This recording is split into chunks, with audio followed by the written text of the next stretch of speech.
साधारण नहीं है। सावन के महीने के सोमवार को पड़ने वाली शिव नाग पंचमी को नील निधि पंचमी कहते हैं। उस नील निधि का मतलब है सारी सिद्धियां एक ही निधि में प्राप्त हो जाती। जिनके बच्चे एजुकेशन कर रहे हैं, पढ़ाई कर रहे हैं, कंपटीशन एग्जाम दे रहे हैं और उन बच्चों का सिलेक्शन नहीं हो रहा, ठीक है, पर जितने बच्चे करेंगे वो हमको पत्र जरूर लिखेंगे कि तुम्हारा हुआ कि नहीं हुआ। काशी से बोलकर जा रहे हैं।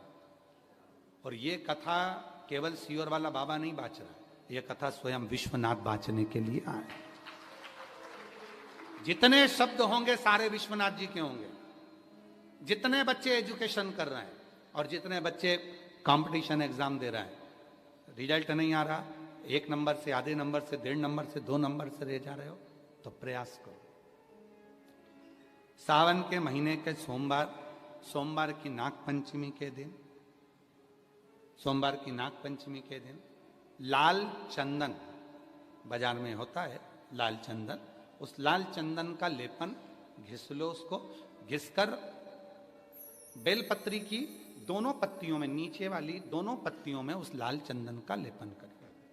बेलपत्री के नीचे वाली दोनों पत्तियों में लाल चंदन का लेपन करिए और ऊपर वाले पत्ते पर केवल लच्छा, लच्छा किसको बोलते हैं यहाँ पर, क्या बोलते हैं, नाड़ा, लच्छा क्या बोलते हैं, मौली, लच्छा, नाड़ा जो भी है, वो बीच वाली पत्ती पर रखकर देव अधिदेव महादेव को समर्पित कर दीजिए और बाबा पर 1 लोटा जल चढ़ा दो।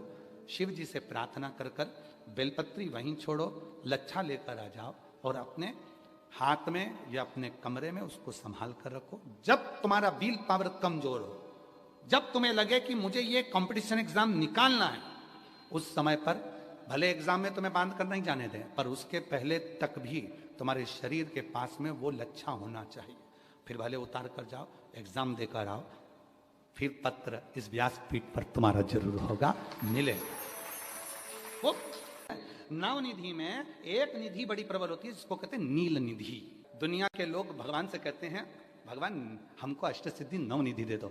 हम कहते हैं कि नवनिधि की जगह अगर आपने केवल नील निधि, नील निधि का मतलब होता है विश्वनाथ जी को, शंकर जी को, भोलेनाथ जी को, शंभुनाथ जी को अगर सावन के महीने में सोमवार पड़ जाए, श्रावण के महीने का सोमवार पड़े और श्रावण के महीने के सोमवार के दिन, सावन के महीने के सोमवार के दिन अगर नाग पंचमी पड़ जाती है और भगवान शंकर को एक कमल आता है श्वेत, एक कमल आता है नीला, गुलाबी सा, हल्का सा नील वर्ण का, एक कमल हल्का सा नीला जैसा गुलाबी सा दिखता है। वो कमल यदि शिव जी को मात्र एक समर्पित कर दिया जाए, सावन के महीने के सोमवार को पड़ने वाली नाग पंचमी के दिन अगर वो नील निधि के नाम से, हे भोले बाबा, आपके जीवन की सारी जितनी निधियां हैं वो नील निधि में समाहित है और उस नील निधि के भाव से मैं ये कमल दल आपको दे रहा हूं और बाबा को समर्पित कर कर वो कमल दल भगवान शंकर के मंदिर से लेकर आ जाओ। जिंदगी में कभी भूखे नहीं रहना पड़ेगा, सारी निधियां तुम्हारे पास में होगी, सारी सिद्धियां तुम्हारे पास में। वो नील निधि 33 वर्ष में, बाबा जी 33 वर्ष में 6 बार सावन के सोमवार को नाग पंचमी पड़ी है। 33 वर्ष, एक पड़ी थी 96 में, एक पड़ी थी 99 में, एक पड़ी थी 2012 में, एक पड़ी थी 2019 में, एक पड़ी थी 2023 में और अब इस वर्ष भी 2026 में सावन के सोमवार को 17 तारीख को बाबा की ये शिवरात्रि फिर पड़ रही है, वापिस नाग पंचमी पड़ रही है, वापिस नाग पंचमी पड़ रही है। सावन के सोमवार पर पड़ने वाली नाग पंचमी को निधि पंचमी कहा जाता है, नील निधि पंचमी।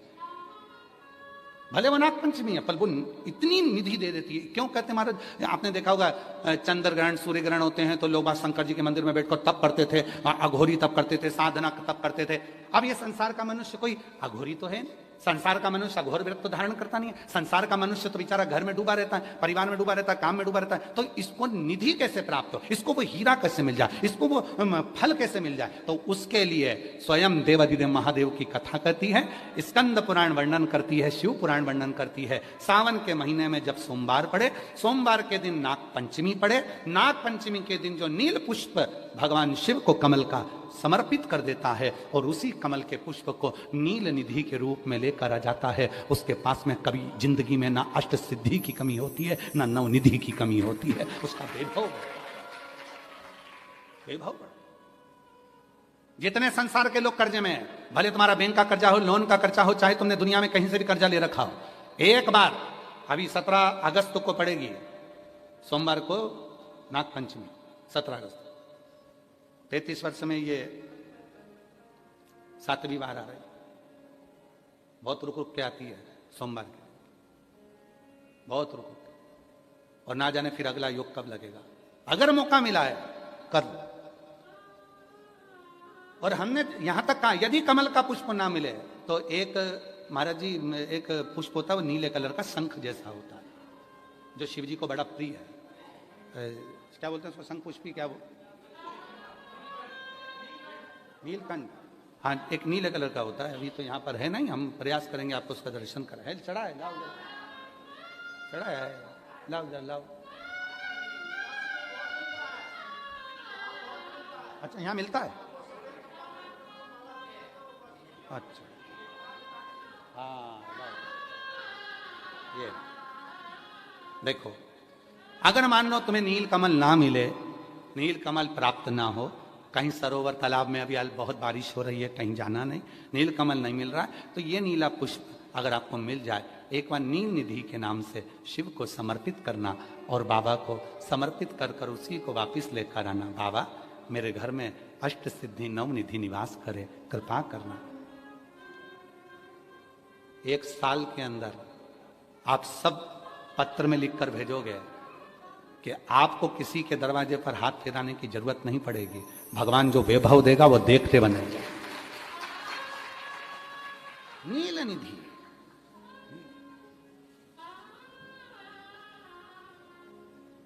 कौन सा दिन है बोलो जरा, सावन के, जम के बोलो जरा, जम के बोलो, सावन के सोमवार पर यदि नाग पंचमी पड़े, फिर हमें ना तो तप करना है, ना साधना करना है, ना कोई उपवास, ना कोई। और एक और चीज बड़ी सुंदर लिखी है महाराज, नील निधि, ध्यान दीजिएगा। यदि डॉक्टर ने कह दिया तुम्हारे शरीर में कोई गठान है, बहुत बड़ा कोई रोग हो गया है, ये छूट नहीं रहा है, बहुत तकलीफ में पड़े हुए हो और मिट नहीं रहा है, तब शिव जी के शिवलिंग पर एक दुर्वा, दुर्वा का मुख हो जलाधारी की ओर जहां से पानी बहता, बेलपत्री, बेलपत्री का डंडी का मुख हो जहां से जल बहता जलाधारी की ओर, और 2 छोटी छोटी कटोरियों में, यदि सावन महीने के सोमवार की नाग पंचमी पर अगर दूध चढ़ाया जाता है और उसको दूध चढ़ी हुई बेलपत्री और दुर्वा दोनों को लेकर आया जाता है, दुर्वा सुबह के समय द्वितीय दिवस में, जिस दिन चढ़ाओगे उस दिन नहीं, द्वितीय दिवस में उसको सुबह सुबह चबाकर खा लीजिए, और बेलपत्री को जिस कक्ष में आप सोते हैं उस कक्ष में उसको रख लीजिए, कहीं पर भी हमेशा के लिए। जो शरीर का रोग है वो धीरे धीरे मिटेगा ही, और 4 से 6 महीने के अंदर बड़े से बड़ा रोग सारी रिपोर्टें नील आकर सामने खड़ी। ये कोई साधारण नहीं है, सावन महीने का सोमवार उस दिन पड़ने वाली नाग पंचमी। आप सबको तो साधुता है, अब की बार 17 अगस्त को पड़ रही है, और बाबा की कृपा से आपको ये कथा श्रवण करने को मिल गई नील निधि की। श्रावण के महीने की पंचमी, कौन सी तिथि? पंचमी, चाहे वो शुक्ल पक्ष की हो चाहे वो कृष्ण पक्ष की। श्रावण महीने की पंचमी के दिन शंकर भगवान पर जिस जिस परिवार के व्यक्ति का कांवड़ जल, कांवड़ जल हमने बताया है आपको, जरूरी नहीं है कि डंडा बांधकर 2 कांवड़ के जल के लोटे लेकर जाओ, आप अपने हाथ में भी 2 पात्र लेकर जा सकते हैं।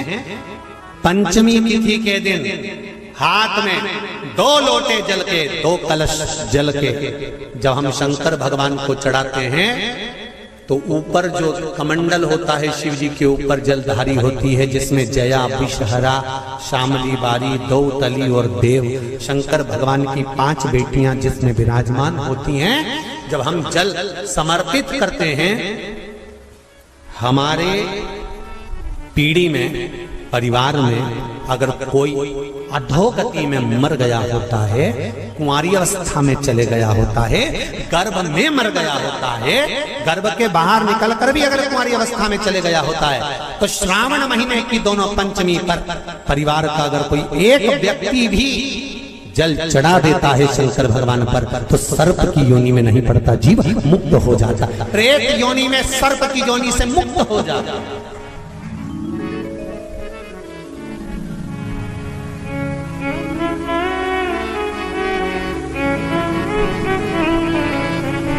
महाराज, हमारे यहाँ सांपों की पूजन कौन से दिन होती है, कौन सी तिथि में करते हैं? जम के बोलो जरा। नाग पंचमी। नाग पंचमी का मतलब क्या है?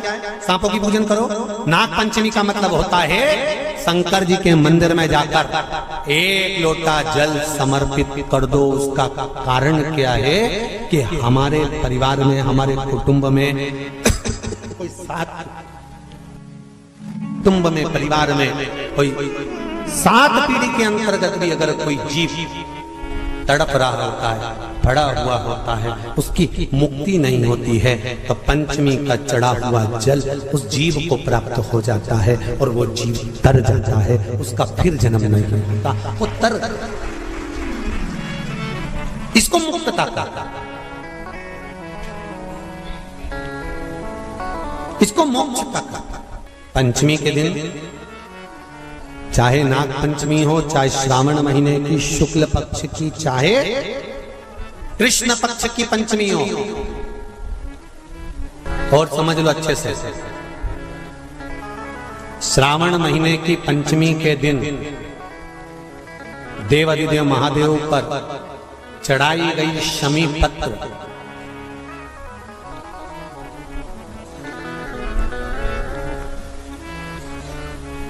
शंकर भगवान पर चढ़ाई गई शमी पत्र, आस्तिक मुनि का नाम लेकर, कौन से मुनि? आस्तिक मुनि का नाम लेकर शमी पत्र को वापस उठाकर उसको अपने दरवाजे की चौखट पर कहीं पर भी या द्वार पर कहीं पर भी एक ओर रख देने पर घर के अंदर, बगीचे के अंदर सर्प प्रवेश नहीं करता। ध्यान रखिए, सर्प प्रवेश नहीं करेगा। शमी पत्र समर्पित करने पर, उस शमी पत्र को आस्तिक मुनि का स्मरण करने पर, कौन से मुनि है? आस्तिक मुनि का स्मरण करने पर भीतर घर के अंदर बगीचे में सर्प भी प्रवेश नहीं। उस शमी पत्र में जया, विषहरा, श्यामली बारी, दौतली और देव, ये 5 कन्याओं का भाव प्रकट हो जाता है और वो कन्याएं हमारे घर के द्वार की रक्षा करती हैं। तुम्हारे घर की बहन बेटी क्या करती है?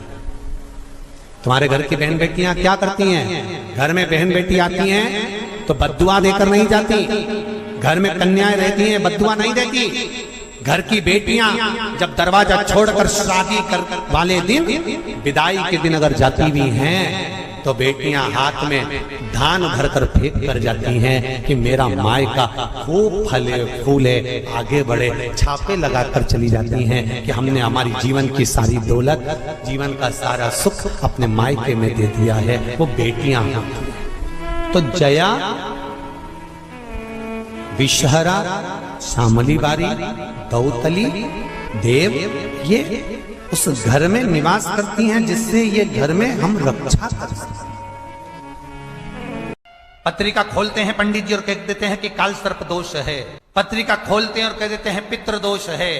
उनसे मेरा निवेदन है, जिसकी पत्रिका में काल सर्प दोष है, पितृ दोष है, उनसे निवेदन करूंगा, यदि काल सर्प दोष है और आप त्र्यंबकेश्वर जाकर पूजन नहीं करा सकते काल सर्प दोष, तो एक तांबे के कलश में शक्कर भर लो, उस पे चांदी के 2 नाग नागिन रख लो। रविवार के दिन सिर के पास में, जिस घर में सोते हो, पलंग पर सोते हो, उस पलंग के थोड़ी सी दूर पर उस कलश को रख लो। सोमवार को स्नान करो, सुबह जल्दी उठकर दोनों नाग नागिन की पूजन करो। घर में किसी से ज्यादा बात ना करो। स्नान कर कर, पूजन कर कर थोड़ा सा कटोरी में कच्चा दूध लेकर उस नाग नागिन पर चढ़ाकर पूजन कर कर सफेद फूल 2 चढ़ाकर उस कलश को ले जाओ और शंकर जी के शिवलिंग पर ऐसे अर्पण कर दो। कलश वापिस ले आओ, नाग नागिन शक्कर सब चढ़ा दो, वापिस घर पर आओ, घर पर आकर फिर एक बार स्नान करो। महाराज कितना भी भारी काल सर्प दोष क्यों ना हो, पितृदोष कैसा भी हो, उसमें आराम लग जाता है। शायद स्कंद पुराण में लिखा 5 बार काशी काशी काशी काशी काशी काशी कह दो। भले काशी नहीं गए, भले शिव जी को 1 लोटा जल नहीं चढ़ाया, भले शंकर जी के मंदिर नहीं गए, भले बेलपत्री नहीं चढ़ाई, भले तुमने अभिषेक नहीं करा, भले सावन में कावड़ नहीं चढ़ाई, पर 5 बार काशी काशी काशी काशी काशी 5 बार बोलने वाले को स्वयं देव अधिदेव महादेव नंदी लेकर आते हैं और लेकर जाते हैं। में अगर आपने कुछ भी नहीं करा तो भी 5 बार काशी काशी काशी काशी बोल लेने से भी सब कुछ प्राप्त हो जाता है। सब कुछ क्या ना मिल सकता। लिंग पुराण में आता है कि जब दंडी का मुख जलाधारी की ओर होता है और उस समय पर व्यक्ति जो